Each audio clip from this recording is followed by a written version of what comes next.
घाबरलेले आहेत आणि अशा परिस्थितीमध्ये आरोप पण तुमच्यावर होतोय की सागर बेग आणि त्यांची टोळी त्यांचे कार्यकर्ते यांची दहशत श्रीरामपूरमध्ये आहे आणि त्या विरोधात सगळा उद्रेक दिसतोय. 2 दिवस झाले श्रीरामपूर बंद आहे. तुम्ही पत्रकार परिषद घेताय, आज काय मुद्दा नाही, आता काय झालं, ती जी घटना झाल्यावर त्या पोराच्या वडिलांनी मला कॉल केला पहिले तर, आणि ते वेळोवेळी काही त्यांच्यावर अडचण आली की ते मला कॉल करतात. काही घटना घडली तर मला घटना घडली आणि त्यांनी जे सांगितलं की माझ्या पोराला मारहाण झाली, मुंबईचे काही लोक आले मारहाण करताय, तर मला ते असं वाटलं किरकोळ हा वाद असेल.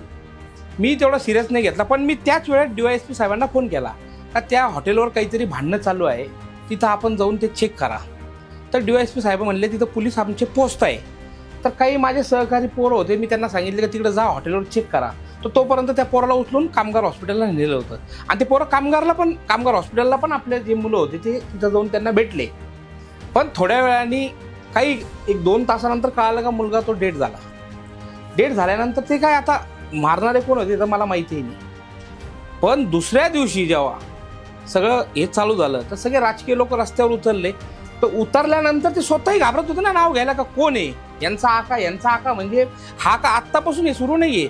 श्रीरामपूरमध्ये कुठलीही घटना झाली का त्याला यांचा आका आमदार सारखा माणूस, त्याच्या मागे पोलीस प्रोटेक्शन आहे ना.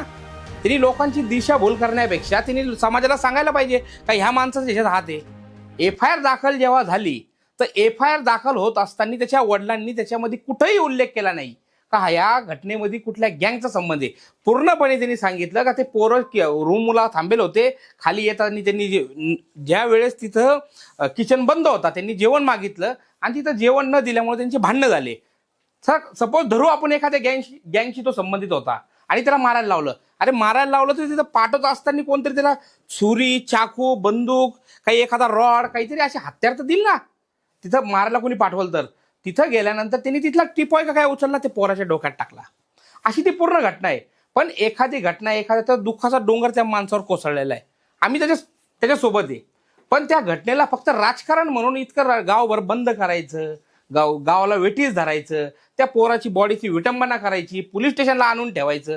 अरे बापाचंच म्हणणं नव्हतं ना काय असं गँगवर झाला का त्याची सुपारी झाली, असं बापाचंच म्हणणं नव्हतं काही. पण त्या माणसाला सुद्धा प्रेशराईज करणं का कुणाच तरी नाव घे, ह्या लोकांना फक्त राजकारण करायचंय. अरे तिथं मोर्चात बसलेले लोक हसताय, ते एवढी वाईट घटना झालेली आहे, आमदार बसलाय, सगळे बसले, हसताय लोक मोर्चामध्ये.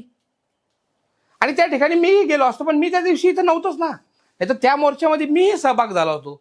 मी इथं नव्हतो त्यावेळेला सांगेन मी मुंबईमध्ये, आणि मला यायला उशीर झाला, मी तिथं नव्हतो त्या दिवशी.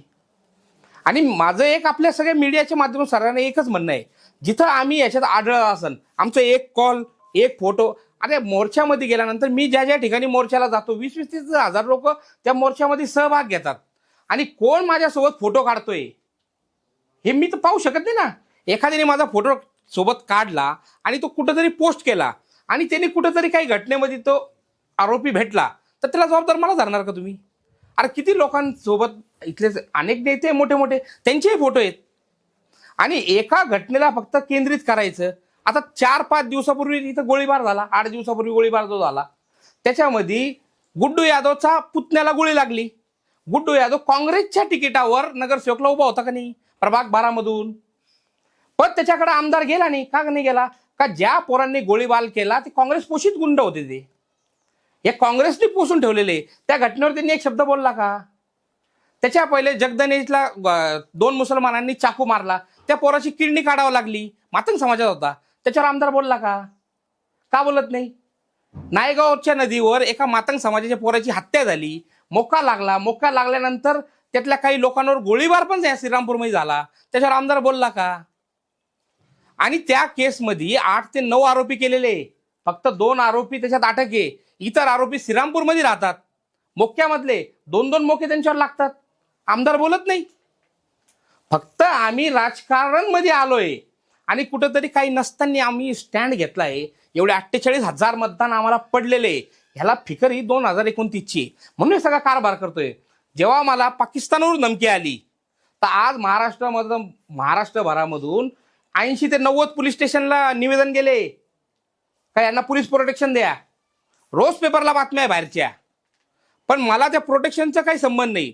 पण एवढी मोठी घटना झाली त्याच्यावर बोलला का? लव जिहादचा कायदा बनला तर सर्वात पहिले विरोध करणारा हा आमदार आहे. बंटी सारख्या अतिरेक्याला सोबत मांडीला मांडी लावून प्रचार करणारा ह्याला वाईट हे वाटलेलं आहे का बंटी जागीरदारची हत्या झाली आणि ह्यांना त्याच्यात आरोपी का नाही केलं? का बंटी याचा भाऊ आहे या आमदारचा, सगळा सपोर्ट याला तिने केला, करण ससायला सगळा सपोर्ट बंटी जागीरदारने केला. अतिरेकी यांना चालतात, पण कुठला तरी माणूस गुन्हेगारी क्षेत्रातून येऊन धर्माचं काम करत असेल तर तो माणूस यांना कायम गुंड वाटतो. 4 वर्षात माझ्यावर कोणता गुन्हा दाखल झाला एक सांगायचं? माझ्यावर 4 वर्षामध्ये माझ्यावर कुठलाही गुन्हा दाखल झाला नाही. जे गुन्हे दाखल झाले ते माझ्या भाषणावरचे, जिथे इथं भाषण केलं त्या भाषणाचे गुन्हे, इतर माझ्यावर कुठलाही गुन्हा नाहीये. आणि तरी सुद्धा त्या घटनेचा कसं तरी गाव बरबंद करून आता गोरगरीब लोक, भाजीपाले विकणारे लोक, त्यांच्या घरावर अशी परिस्थिती आज का जर इथं विकायला आले आणि आज विकलं तर त्यांच्या घरी संध्याकाळी खातील ते. त्या लोकांची जबरदस्ती दुकानं बंद करतात.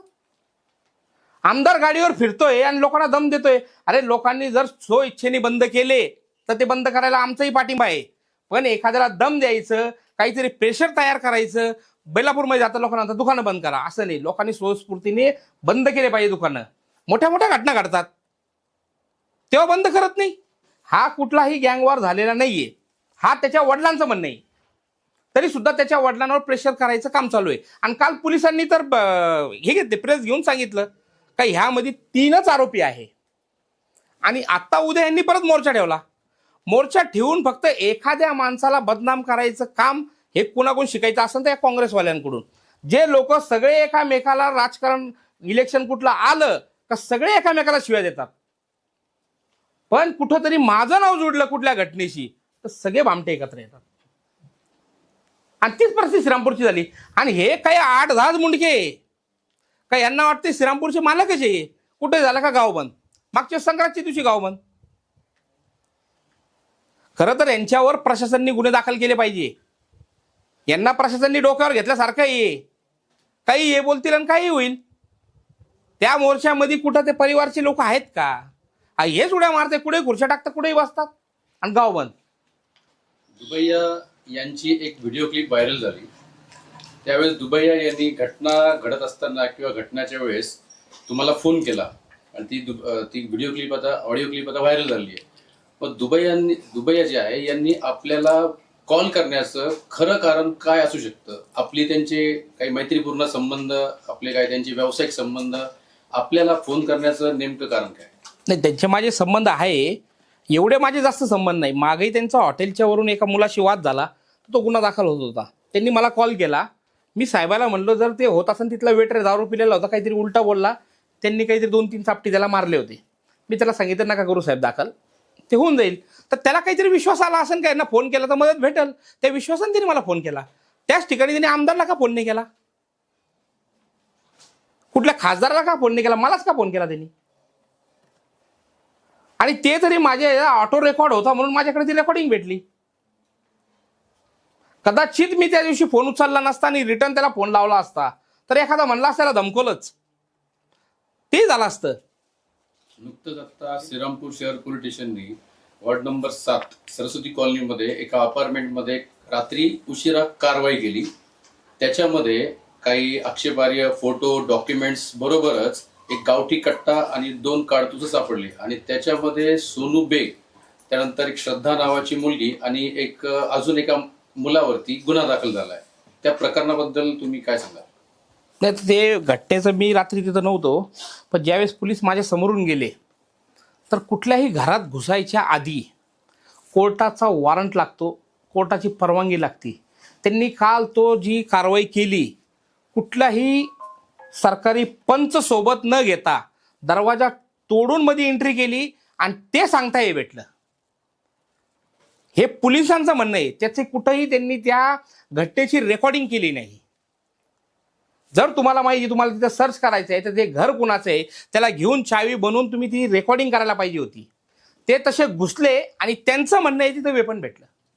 आणि हे कुठंतरी बदनाम करायचं काम चालू आहे. माझ्याकडं अनेक रेकॉर्डिंग आलेले आहे, मी ते योग्य वेळी देणार आहे. याच्यात मोठ्या मोठ्या नेत्यांचा हात आहे. ज्या नेत्यांनी हे सगळं रचलेलं आहे त्या अनेक लोकांची माझ्याकडे रेकॉर्डिंग आल्या. अनेक पोरींकडे हे जाऊन सांगताय का तुम्ही यांच्यावर बलात्कारचे गुन्हे दाखल करा. त्या सगळ्या पोरींशी माझा संपर्क झालेला आहे.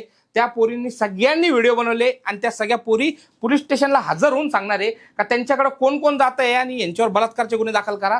हे सांगतं, हे सगळं मी उघड करणार आहे. म्हणजे आकाश दुबैया या तरुणाच्या हत्येशी तुमचा एकतर तुमचा किंवा तुमच्या लोकांचा संबंध नाहीये असं तुमचं म्हणणं आहे. मग जाणीवपूर्वक तुम्हाला या सगळ्या याच्यात गोवलं जात आहे या सगळ्या प्रकरणात? प्रयत्न चालू आहे गोवायचा.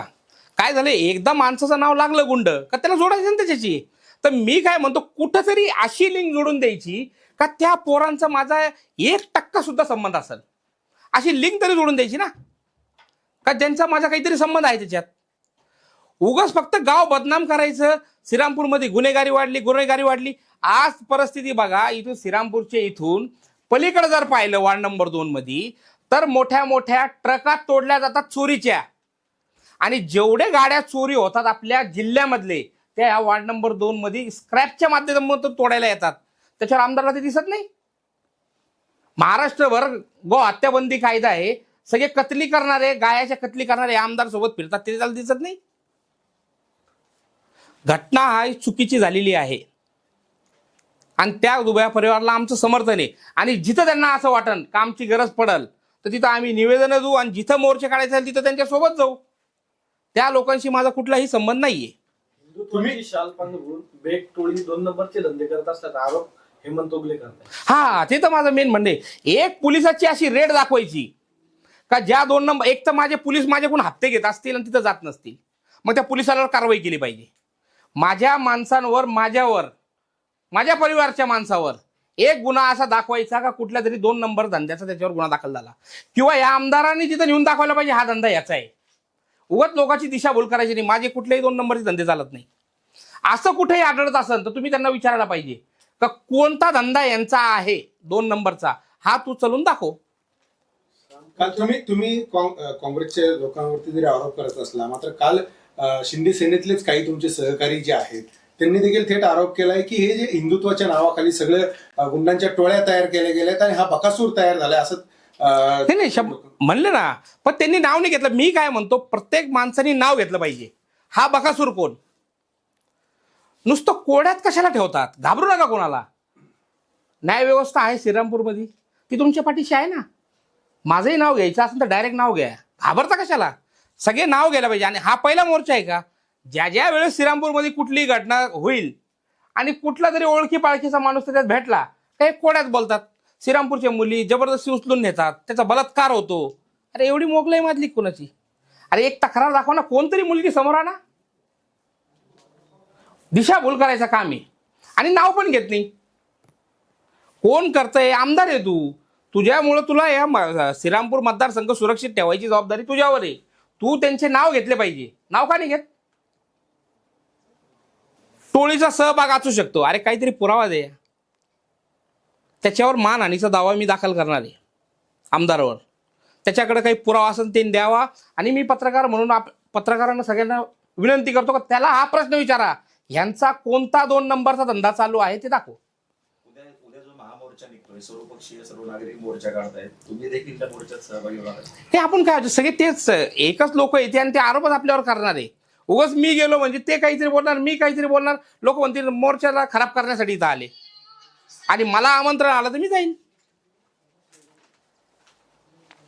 काल एक कारवाई झाली श्रीरामपूरमध्ये, गावठी कट्टा सापडला. त्यामध्ये सोनू जयप्रकाश बेग आणि त्यांच्या पत्नीचं आणखी एकाचं नाव आलं आणि त्यांचा संबंध तुमचे बंधू असल्याशी जोडला जातोय. आमदारांकडनं देखील आरोप होत आहे. नेमकं कसं बघताय इकडे? आता त्यांनी काही फाईल भेटली असं म्हणतात. आता एखाद्या लेडीज घरातली बाई आहे, तिची फाईल असेल, तिच्या नवऱ्याची नावाने देतं, कुणाच्या नावाला राहणार ती? आणि असे तर एक कॉन्फिडेन्शियली डॉक्युमेंट्स आहे. त्या घरात काय भेटतंय हे कॉन्फिडेन्शियली ठेवायला पाहिजे. पण कॉन्फिडेन्शियली न ठेवता तुम्हाला जे सांगायचं त्यांचं तात्पर्य आहे हे कुठेतरी बदनाम करायचे. त्याची बायको आहे, त्याचे डॉक्युमेंट असतील, हे सगळ्यांना सांगत फिरायचे का? तिचे काही डॉक्युमेंट असेल तर त्या घरामध्ये यांना जायचे, यांनी 20 सर तिथं थांबून सरकारी पंचनामा करून त्या घरात घुसायला पाहिजे होतं. हत्यार कुठले भेटले नाही, हा सगळा प्लॅन करून त्यात ठेवला गेलाय. इतके दिवस हत्यार भेटत नव्हते, अचानक हत्यार भेटायला लागले. त्याला कुठेही अटक केलेली नाही, त्याला हजर केलेलं आहे. त्याच्यामध्ये जागीरदार नावाचा पोरगा तो आमच्या घराची रिकी करत होता. त्यावेळेसचा तो वाद आहे, असा ती तक्रार आहे. त्या वादातून ती जी केस झाली आणि त्याच्यात तो हजर झालाय. त्याला कुठल्याही पोलिसांनी अटक केली नाही. सागर बेग यांना जाणीवपूर्वक बदनाम करण्याचं षडयंत्र सुरू आहे. 100%. आता मी तुम्हाला पत्र देतो लगेच प्रिंट काढून. ज्या पठाण म्हणजे शाहरुख पठाणवर इथं गोळीबार झाला असं एक 1.5 वर्षापूर्वी एक केस झाली, ज्याच्यात गोरख जेदेला अटक झाली. त्या केसमध्ये मी 1.5 वर्षापूर्वी अधिकाऱ्यांना पत्र लिहून दिलेलं आहे, पत्र का ह्या केसमध्ये आमच्या गोरखचा संबंध नाहीये, आणि त्याची रिसिट कॉपी माझ्याकडे आणि DVR CDR सगळं त्यांच्याकडे जमा आहे. त्यांचं म्हणणं असं आहे, जे मागचे अधिकारी होते त्यांनी तो लॅबला पाठवला नाही, तर ही चूक आमची का त्यांची आहे? 1.5 वर्षामध्ये तो 2दा जेलमध्ये जाऊन आला. ऍडिशनल SP ने त्याच्यावर चॅप्टर केस केली. त्या दिवशी त्यांना दिसलं नाही का हा फरार आहे? ह्याच दिवशी का अटक करायची? हा सगळं ठरवून चालू आहे, आणि जो बडा नेता ह्याच्यात आहे त्याचे पूर्ण पुरावे माझ्याकडे आहे. आत्ताच सगळं ठरवून एक खट्टी मी परत प्रेस घेऊन तुमच्या समोर सगळ्या पुरावे आणणार आहे. सागर बेग जोपर्यंत इथे नव्हते त्याच्या अगोदर देखील अनेक टोळ्या इथं होत्या, गुन्हेगारी होती, त्यावेळी वेळी अनेक घटना घडायच्या. सागर बेग आल्यानंतर कुठेतरी इथल्या नेत्यांची कमी झालं का त्या, किंवा त्या गुन्हेगार कमी झाले आणि तुमच्यावर वचकणं नाही म्हणून तुम्हाला हे सगळं गोवलं जातं? नाही, आता मी तेच सांगतो ना, माझे डायरेक्ट त्याच्याशी कोणत्या गुन्ह्याशी संबंध, मी म्हणतो मी 4 वर्ष 5 वर्ष झालं माझ्यावर कुठला गुन्हाच नाही दाखल झाला. आणि टोळी काय राहते, मी तेच म्हणतो, काय लायसन्स देतो काय मी कोणाला? का माझ्या टोळीतला आहे आम्ही कोणाला परवानगी पत्र दिला का काय? का माझ्या टोळीतला आहे कुठलाही माणूस जोडायचा? काय होतं का ही बाकीची जी संख्या आहे, मी पडतोय मग आमच्या 8-10 लोक समाज म्हणून माझ्या मागे सगळे.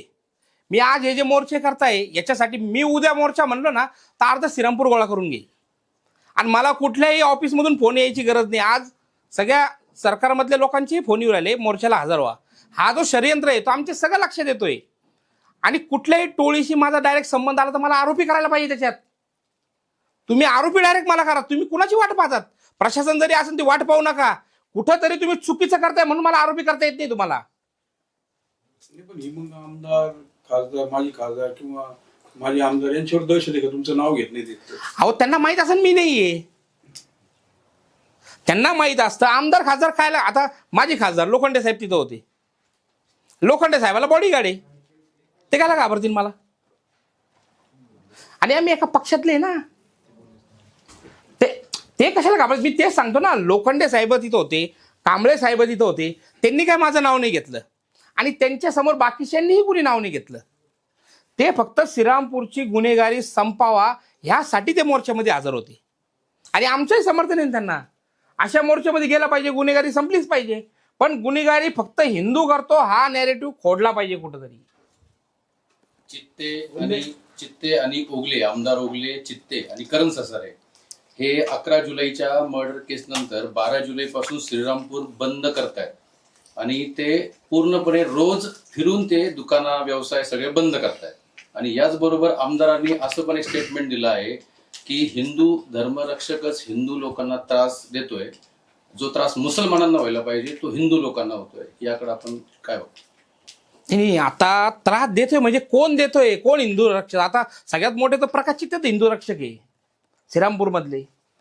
कुठंतरी सुपाऱ्या बंद झाल्या आमच्यामुळं, सगळे सुपाऱ्या बंद झाले आणि हे नाटकं सुरू झाले. इतक्या दिवस तर करणला शिवाय देत होता ना. अंजुमच्या बिल्डिंगचे कागदपत्र, जी वेस्टर्न हाईट असेल, त्याचे गोल्ड मार्केटची बिल्डिंग असेल, ह्या सगळ्या बिल्डिंगचे हप्ते खाऊन कोर्टामध्ये पिटिशन दाखल करून ठेवली, आणि ते अर्ज आम्ही दिले. अंजुम हा चुकीच्या पद्धतीने स्वीकृत नगरसेवक केला याचा अर्ज आम्ही दिलेला आहे. हा सगळा दुग्ध आहे. अंजुमच नाही तर त्यांच्या पक्षाचे 3 लोक हे चुकीच्या पद्धतीने नगरसेवक झाले, याचे कागदपत्र मी तिथं दिलेले. ह्या सगळ्या गोष्टीचा रोष आहे. त्यांचे 3 नगरसेवक त्यात बाद होणार आहेत. चित्ते आणि आमदार ओगले यांचं म्हणणं असं आहे की सागर बेग यांनी आतापर्यंत कुठल्याही मुस्लिम गुन्हेगारांच्या विरुद्ध मुवमेंट राबवली नाही. मागची बंटीच्या ह्याच्यात मला वाटतं माझं नाव आलं FIR मध्ये, पोलिसांनी क्लीन चिट दिली. बंटी हिंदू असेल मला असं वाटतं, बंटी हिंदू असेल, पाप्या शेख हिंदू असेल असं वाटतं, तो जागीरदार हिंदूच असेल, शाहरुख पठाण हिंदूच असेल असं मला वाटतंय. त्यात माझे नाव नाही पण आलं ते मला क्लीन चिट भेटलेली. सगळे हिंदू जे मला असं वाटतंय. एकंदरीत आता तुम्ही शिवसेना शिंदे गटाचे मध्ये पक्षामध्ये आहात. उपमुख्यमंत्री एकनाथ शिंदेशी यावरून काही बोलणं झालं? कारण ज्या पद्धतीने हे सगळं सुरू आहे त्यामध्ये कुठेतरी तुमच्यावरच आरोप केले जात आहेत. काही त्यांच्याशी बोलणं झालं एकनाथ शिंदेशी की हा. या प्रकरणात तुमचा सहभाग नसला किंवा ते देखील कोण? शिंदे गटाचे नेते आहेत, तुम्ही शिंदे गटात आहात, लोखंडे देखील शिंदे गटात आहेत, पण तुमच्यावर आरोप होत आहे, मग याबाबत तुमचं काही बोलणं झालंय ते काय? पूर्वीपासून पक्षात काय राहतात, थोडे हेवेदावे राहतातच. त्या हेवेदावेतून हे होतं. फक्त लोखंडे साहेब आणि कांबळे साहेब माझ्या विरोधात नाही. हा चित्ते हा प्लॅन करू नये. चित्तेला कुठं काही पूर्वी काहीतरी त्याला पद होतं ना, सगळं गेलं. ही हिंदुत्वाच्या नावावर भामटेगिरी गेली म्हणून सगळं काढून घेतलं ना. आज स्टँड नाही राहिला, उभा झाला. 8,000 मतं पडले ना. सगळ्यांनी आम्ही ताकद लावली, काय लोकांनी मान्य केलं का? हे तर सगळ्यात मोठं दुःख नाही ना. या श्रीरामपूर शहरामधून 12,000 मतं आहे मला, अपक्ष असताना. पण ह्या गुंडाला स्वीकारलं ना, श्रीरामपूरकरांनी स्वीकारलं गुंडाला. पण ह्या गुंडाला बदनाम कसं करायचं? गुंड गुंड गुंड. आता जसं नवले साहेबांनी प्रश्न केला, मुसलमानांना काही करत, आता मुसलमानाला मारत फिरू रस्त्यावर. नाही, पण पक्षातून कुठेतरी तुम्हाला सस्पेंड करावं, निलंबित करावं किंवा अकालपट्टी करावी. हे मी पक्षातून तशी मागणी करायला पाहिजे. जर आरोप आला तर पक्षाने काढून टाकायला पाहिजे ना. मी महाराष्ट्रभर सकल हिंदू समाजाच्या नावाखाली मोर्चे काढतो. पक्षाचा मी झेंडा वापरत नाही. पक्ष आहे, सोबत आहे. पक्षाचा आम्ही एक त्या लेवलपर्यंत काम करतो. पण आमचं मूळ काम हिंदुत्वाचं आहे. ज्या हिंदुत्वामुळे मी आज तुमच्या समोर बसलो आणि ज्या हिंदुत्वाच्या जोरावर मी महाराष्ट्रभर फिरतोय, त्या हिंदुत्वाचं काम मी सोडणार नाही. आणि ते मी सोडावा, ते मी बंद करावा, हेच सगळे प्रयत्न आहेत. तुम्ही राजकारणात आहात आणि राजकारणामुळे श्रीरामपूरच्या गुन्हेगारांना पाठबळ मिळत असल्याचा आरोप देखील तुमच्या विरोधात करताय. मी तेच म्हणतो ना. आता जसं गोरख जेतेला उचलून टाकलं, 1.5 वर्षापूर्वी आम्ही तिथं दिली ना. मी आता सगळ्या पत्रकारांना नोटीस देतो ना. ते आम्ही तिचा अर्ज दिलेला आहे, त्याची रिसिप्ट कॉपी आम्ही दिली ना, की आम्ही सीसीटीव्ही फुटेजमध्ये घरी आहोत आणि तिथं गुन्हा घडतोय. तुम्ही आम्हाला गोळी मारताना आमचा रोल दाखवताय, कसं शक्य होईल? आणि पोलीस म्हणतात मागचे जे अधिकारी होते त्यांनी तो लॅबला पाठवला नाही. आता याच्यात चूक आमची आहे का त्यांची आहे? श्रीरामपूरमध्ये जी गुन्हेगारी समोर येते आहे, याला दोषी पोलीस आहेत का? आता पोलिसांनी जर असं वाटतंय त्यांना तर गुन्हे घडताय आणि मी जबाबदार आहे, सगळ्यांवर मोके लावायला पाहिजे ना. कोणी थांबवलंय त्यांना? त्या लोकांवर कारवाई केली पाहिजे, मोके लावायला पाहिजे, एमपीडी लावायला पाहिजे, तडीपार केलं पाहिजे. या सगळ्या गोष्टी करायला आता मी काय कुठल्या पदावर नाहीये का माझ्या दहशतीमुळे पोलीस थांबतील? त्यांनी गुन्हे दाखल करायला पाहिजे सर सगळ्यांवर. मी मागं प्रेस घेऊन आपण सर्व होते, प्रेस घेऊन सांगितलं होतं कुठल्याही व्यापारीला, कुठल्याही माणसाला माझ्यामुळं त्रास होत असेल, माझ्यामुळं कोणी धमकवत असेल तर तुम्ही मला संपर्क करा. मी माझे सर्व नंबर त्या पेपरमध्ये जाहिरातमध्ये छापले होते का तुम्ही मला डायरेक्ट संपर्क करा. तुम्हाला माझ्याकडून धमकी दिली, माझ्याकडून काही त्रास होत असेल, तुम्ही मला संपर्क करा. तुमच्या हिंदुत्वावर नेहमी प्रश्न उपस्थित केला जातो. मग या निमित्त एक प्रश्न विचारायचा आहे. सागर बेगला कुठल्याही प्रकारचा पाठिंबा नसताना आज एवढी महाराष्ट्रभर म्हणा, जिल्हाभर म्हणा, नावलौकिक आणि तुम्हाला कामामध्ये हिंदुत्वाच्या तुम्ही आहे. मग सागर बेगला नेमकं मोठं कोणी केलंय? दहशतीने, गुंडगिरीने का हिंदुत्वाने? नाही, मला तर माझ्या कामाने मोठं केलं. बघा, माझ्यावर गुन्हे नव्हते मी असं सांगत नाही. माझ्यावर गुन्हे होते, निर्दोषी झालो. पण आजही काही पत्रकारांच्या म्हणजे आमची नाराजगी त्यांच्यावर, ते काही शहानिशा करत नाही. गुन्ह्यांची आमची लिस्ट छापल्या जाते, पण किती त्याच्यात निर्दोष झाले, किती गुन्हे बाकी आहे, याची शहानिशा आपण पत्रकारांनी केली पाहिजे. 16 गुन्हे, 30 गुन्हे, 25 गुन्हे निर्दोष झाले. सगळे गुन्हे निर्दोष झाले ना. 2-4 गुन्हे राहिलेले. किती गुन्हे आहेत एकूण तुमच्यावर? आता माझ्यावर 4 गुन्हे आहेत आणि पूर्वी दाखल असलेले एकूण गुन्हे? पुरा 18 गुन्हे होते. 14 गुन्ह्यामध्ये निर्दोष झालो. आता माझ्या भावावर 16 गुन्हे दाखवत आहेत. 16 गुन्हे, 4च गुन्हे राहिले. म्हणजे समाजामध्ये काय होतं, जेव्हा कुठलाही पत्रकार छापत असेल आणि ते बातम्या जेव्हा समोर येतात, कुणी वाचत असेल, हे 16 गुन्हे, 20 गुन्हे आणि सगळ्यांचे गुन्हे एकत्र करतात, एकूण झाले 50 गुन्हे. पण समाजावर इम्पॅक्ट काय होतो त्याचा? पत्रकारांच्या बद्दल तुमची जी भूमिका आहे, आता सोशल मीडियात पण एक पोस्ट फिरली होती.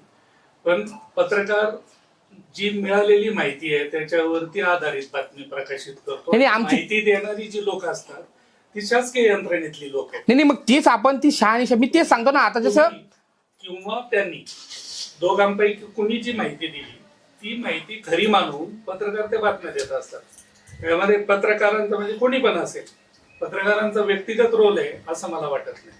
नाही, आता ऐका ना, 2 मिनिटं साहेब, 2 मिनिटं. आता जी आकाशची हत्या झाली, ऐका, आकाशची जी हत्या झाली, पहिल्या दिवसापासून पोर्टरमध्ये काय होतं, चाकू घुपसल्याने तिची हत्या झाली. हे बरोबर आहे का? पण ही बातमी जर लोक समाजात जाती तर कुठेतरी आपली चूक होती का नाही? मी तुम्हाला नाही सांगत, मी आपल्या पत्रकार बांधवांना सांगतोय, ह्यात कुठेतरी आपली चूक होती. आपण शहानिशा त्याची केली पाहिजे. माझ्या भावाला मी सरेंडर केलं, पोलीस स्टेशनला झाला, सरेंडर झालं. सगळे म्हणले सापळा रचून धरला. कोर्ट म्हणतो तो हजर झाला, आयोग म्हणतो हजर झाला. मग अशा बातम्या लावून कशी समाजाची दिशाभूल करायचं काम आहे का नाही? मी एका कुठल्या माणसावर सांगत नाहीये.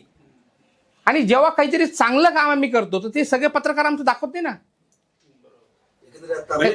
तुम्हाला मारहाण झाल्यावर, अपहरण झाल्यावर, कुणी खंडणीची धमकी दिल्यावर तुम्हालाच फोन काय येतो? म्हणजे नेमकं तुमचंच नाव नाही मी नेमकं काय? नाही, मग तेच म्हणतो ना, सगळे कोण जोडून बदनाम कसं करायचं यांना. आणि मी पूर्वीपासून सांगतो का माझ्यावर कुठलाही गुन्हा दाखल झाला तर मी फोन बंद करून गायब होणारा माणूस नाहीये. बंटी जागीरदारची केस जेव्हा झाली तर मी माझ्या घरी होतो. मला ज्या वेळेस पोलीस स्टेशनला चौकशीसाठी बोलवलं मी त्या टायमाला पोलीस स्टेशनला हजर होतो. ज्यावेळेस FIR मध्ये नाव आलं तर मी तर कन्फर्म झालो ना मी आहे त्याच्यात, तरी सुद्धा मी तिथं हजर होतो, चौकशीला हजर होतो, सगळीकडे हजर होतो. जिथे असं कुणालाही वाटेल प्रशासनाला का मी त्याच्यात दोषी वाटतोय, मला अटक करायची आहे, मी समोर येईल. आता घटना झाली, मी आहे ना इथंच. पण मी काय कुठला अतिरेकी नाही. माझ्या घरचं सर्च काढणं, QRT बोलणं, ते करणं, एवढे मला पाकिस्तानमधून धमकी येत आहे. इथले जिहादी माणसं त्यांच्या संपर्कात आहेत, त्यांचे घराची झरत्या घेणं दिलं सोडून आणि माझी झरत्या घेता. पाकिस्तानचं शेहजाद भट्टी प्रकरण आता ताजं आहे. तुम्हाला 2दा पाकिस्तानवरनं बसलेल्या व्यक्तींनी व्हिडिओद्वारे धमक्या दिल्या. त्याच्यामध्ये ATSनी पण काही श्रीरामपूरमध्ये कारवाई केल्या, बरेच त्याच्यामध्ये उलगडा झाला. या विषयावर तुम्ही बऱ्याच ठिकाणी याविषयी काय तुम्ही सांगा? 102 आरोपी त्याच्यात धरले महाराष्ट्रभरातून. छत्रपती संभाजीनगरमध्ये जे लोक धरले त्यांच्याकडे गन मशीन भेटले, 5 कोटी कॅशही भेटला असं मीडियात आलंय. हे 102 धरले त्याच गँगची संपर्कात होते जे लोक मला धमकी देत होते. हे सगळे त्याच्याच संपर्कात होते. आणि मी प्रशासनाला पूर्वी इथे सांगत होतो,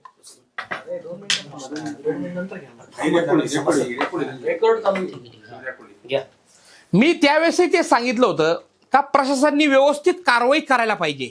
ज्या वेळेस महाराष्ट्रभरातून 80 ते 90 निवेदन आले त्यानंतर लोकांना उचलल्याने 102 लोक ताब्यात भेटले ना. मी हा विषय मला धमकी दिली म्हणून मी सांगत नाहीये. हा विषय आपल्या महाराष्ट्राच्या सिक्युरिटीचा आहे. जर ह्या लोकांनी कुठून तरी बॉम्ब आणला आणि कुठंतरी ठेवून दिला, आज हे डायरेक्ट त्या शहजाद भट्टीच्या संपर्कात आहे. पहिलेच या महाराष्ट्रात का जिहादी गद्दार कमी आहेत का? 102 लोक त्याच्या संपर्कात होते. म्हणजे आता हे जे रेकॉर्डवरचे जे संपर्कात होते आणि पोलिसांना भेटले, पण हे लोक कुणाच्या संपर्कात होते हे सगळं निघलं पाहिजे ना. कोणतरी माणूस डायरेक्ट पाकिस्तानीच्या संपर्कात असताना माझ्या घरापाशी येतो आणि व्हिडिओ रेकॉर्डिंग करतो आणि निघून जातो, आणि तोच व्हिडिओ ते पाकिस्तानवाला त्याच्यावरून त्याच्या पोस्टवरून टाकतो.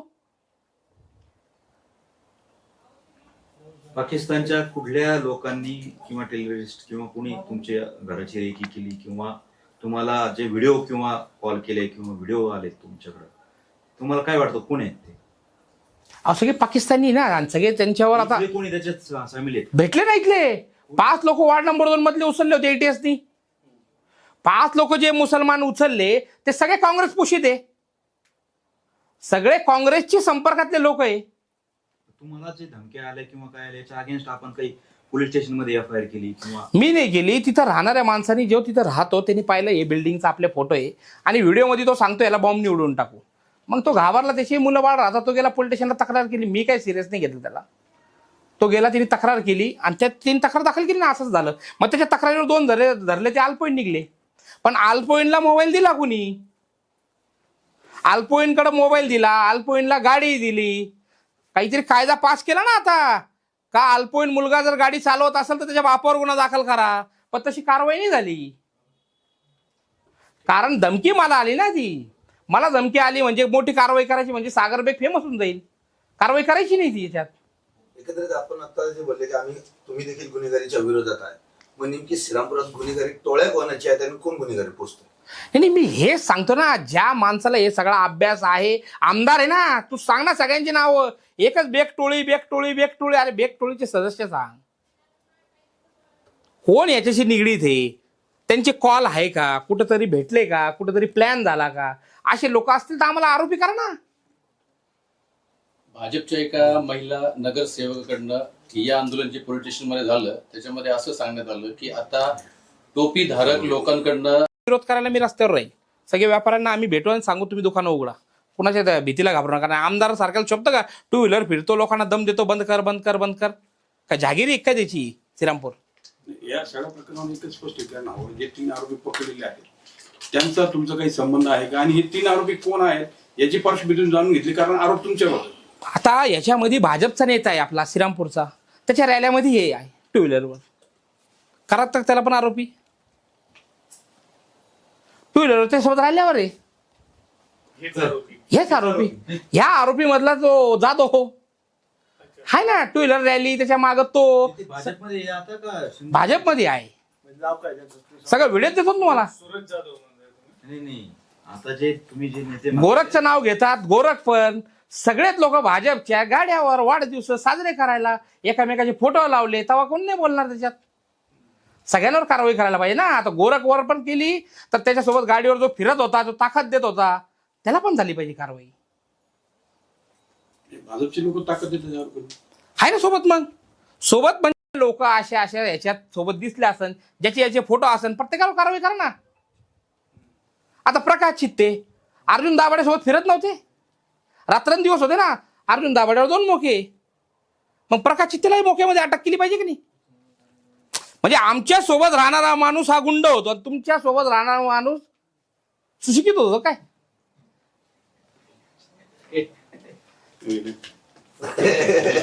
अरे काय हे पद्धत. आवाज जनतेचा, लढा सर्वसामान्य जनतेच्या न्याय हक्कांसाठी.